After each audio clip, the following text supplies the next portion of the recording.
Obra Transição Planetária, de Valdo Franco, pelo espírito Manuel Filomeno de Miranda. Capítulo 6. O serviço de iluminação. As horas sucediam-se lentas e pesadas.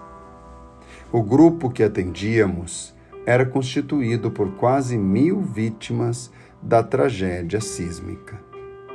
Aparentemente, pequeno era o resultado do nosso esforço, embora nos encontrássemos empenhados com carinho na execução da atividade que nos foi reservada. A noite tornava-se cada vez mais pavorosa, do ponto de vista humano, em razão dos horrores que se manifestavam sem cessar. Na esfera física, a procura de cadáveres para identificação era afligente, porque as pessoas choravam e imprecavam sem lucidez em torno do que exteriorizavam. Era uma catarse coletiva, sob a inclemência das sombras tormentosas. Do nosso lado, não era menos angustiante a paisagem espiritual. Ana continuava a manter o archote aceso, derramando claridade no local sombrio e truanesco. Em determinado momento, escutamos uivos arrepiantes e vimos em movimento uma densa formação, agitando-se e aproximando-se, como se empurrada por ventos suaves, imperceptíveis para nós outros. Ao acercar-se, pudemos ver em hediondez diversos espíritos com faces e formas lúpinas, como se estivéssemos em um cenário de imaginação doentia, observando antigos seres humanos que se fizeram vítimas da zoantropia. Com aspectos repelentes e hórridos, eliminavam baba pegajosa pelas bocas escancaradas e os olhos brilhantes procuravam os cadáveres sujos, cujos espíritos estávamos libertando. Subitamente, tentaram atirar-se sobre um dos montes de membros e corpos misturados, como se estivessem esfaimados. Nesse comenos, Dr. White sinalizou ao padre Marcos que, rápido e seguro, desdobrou uma rede de fios luminosos e de ampla proporção, no que foi auxiliado por Ivon e Oscar, atirando-a com habilidade sobre o monturo fétido. De imediato, podemos perceber que se tratava de uma defesa magnética, irradiando energia especial que apavorou os agressores, que certamente a conheciam, fazendo que se afastassem em tropel rápido, sem maiores perturbações para o nosso labor. Fora a primeira vez que me deparara com cena de tal porte. Percebendo-me as interrogações mentais, o hábil diretor veio-me em socorro, explicando-me. Trata-se de espíritos muito infelizes, cujas existências na Terra foram terrificantes e que construíram as aparências perversas e atuais como decorrência do mal que praticaram, indiferentes ao sofrimento que causavam. Haviam perdido a sensibilidade do amor e, por isso mesmo, deformaram psiquicamente o perispírito, que após a desencarnação do corpo somático, encarregou-se de modelá-los conforme se encontravam. Sucede que a única diferença em relação aos demais casos de zoantropia é que normalmente a ocorrência é individual.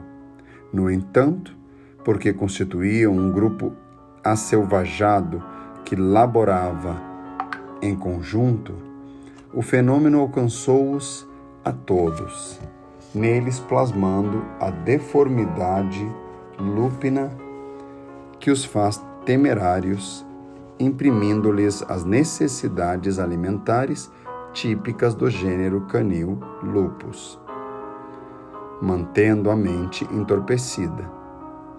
Por antomatismo, prosseguem na sanha do desequilíbrio até o momento quando a misericórdia de Deus deles se compadeça e sejam recambiados às reencarnações expiatórias muito dolorosas. A mente é sempre a geradora de bênçãos ou de desditas, porque dela procedem as aspirações de uma assim como de outra natureza. Quando as criaturas humanas considerarem a força do pensamento que procede do ser, que são, haverá mudança radical de comportamento moral e social, dando lugar às conquistas relevantes da imortalidade triunfante. Por enquanto, é natural que o processo ainda se encontre em fase preparatória, dando lugar às aberrações que tomam corpo no mundo físico, caracterizando a decadência dos valores éticos e morais, nas esperanças de felicidades que sossobram no mar encapelado das paixões. Não são poucos, no campo das comunicações, na terra, os decantados multiplicadores de opinião, que sintonizam com as entidades bestializadas, que os submetem ao talante das suas aberrações, durante largos períodos de desdobramento pelo sono fisiológico, imprimindo profundamente no cerne do ser de cada um a devassidão, o desvario, a degradação moral. Retornando ao corpo somático, recordam-se das experiências viciosas em que se comprazem e estimulam os seus aficionados cada vez mais à luxúria, ao sexo assodado pelas drogas alucinógenas, pelo álcool, pelas substâncias farmacêuticas estimulantes. Não seja de surpreender a debandada das gerações novas para as músicas de sentido infeliz, nos bailes de procedência primária e sensualidade, onde a perversão dos sentimentos é a tônica, e o estímulo à violência, à rebeldia, à agressividade constitui o panorama da revolta. Afinal, contra o quê? Tornam-se adversários de denominado contexto, em vez de desenvolverem os valores dignificantes para melhorá-los. Mergulham profundamente nas paixões mais vis, tornando piores para eles mesmos e para os outros os dias que enfrentam. Fogem, então, para a consumpção por meio das drogas, da exaustão, dos prazeres sensuais e perversos. De pequena monta a contribuição da responsabilidade e do dever, ainda distantes de serem avaliados devidamente.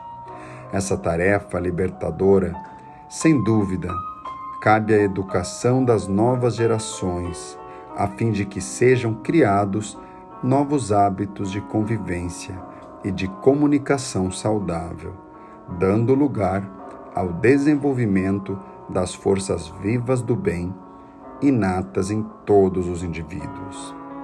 Podemos ver aqui as paisagens defluentes dessas condutas arbitrárias e deslocadas no tempo e no espaço, transformadas em sofrimentos de longo prazo, que o amor irá modificar no momento próprio. Não havia oportunidade para mais esclarecimentos e divagações sobre o tema relevante, porque agora chovia energia causticante, que fazia lembrar os raios durante as tempestades, aumentando as dores das vítimas de si mesmas, arrebatadas do corpo pela desencarnação em massa. Curiosamente, relampejava na sombra temerária, e essas claridades eram psíquicas, que predominavam na região mesmo antes do acontecimento terrível. Turistas de diversos países europeus, como americanos, especialmente nórdicos, franceses e alemães, escolhiam aquelas regiões para os prazeres do corpo sem qualquer compromisso com a beleza das paisagens dos mares do sul, com a sua natureza ainda semi-preservada. Muitos viajavam para aqueles paraísos, tais quais a Tailândia, as Ilhas Maldivas, as Ilhas Pipi e outras, para desfrutarem das facilidades morais, sexuais de jovens adolescentes vendidos pelos pais irresponsáveis ao comércio da licenciosidade. Hábitos ancestrais ainda vigentes de total desrespeito pela mulher e pelo ser humano facultavam a larga prostituição de meninas e de meninos que serviam de mascotes aos ocidentais que os podiam comprar a preço bastante acessível para eles. Ao longo dos últimos anos, as mentes geraram essa psicosfera doentia nas regiões agora afetadas pela calamidade, que teve uma função purificadora para toda a região, alterando os costumes e propondo novos comportamentos morais pela dor, advertindo a respeito da fragilidade e temporalidade da vida orgânica, e que, infelizmente, ainda não apresentava qualquer possibilidade de melhora. Pelo contrário, aconteciam a revolta, o suborno, o desvio dos auxílios internacionais, a dominação dos mais fortes sobre os mais fracos, que ficariam à mercê da própria sorte em relação ao futuro sombrio em cujo rumo avançavam. Como as religiões lentamente estavam perdendo prestígio, mantendo regras de comportamento na teoria e mancomunando-se com os poderes temporais indignos, as criaturas encontravam-se sem norte, vagando nas ocorrências mais apetecidas e menos laboriosas. O dinheiro fácil era o que lhes importava, a fim de saírem da miséria financeira e embriagarem-se no consumismo devastador. Como faz falta a presença de Jesus no mundo, assim como dos seus embaixadores que, através dos tempos, vieram preparar-lhe o advento.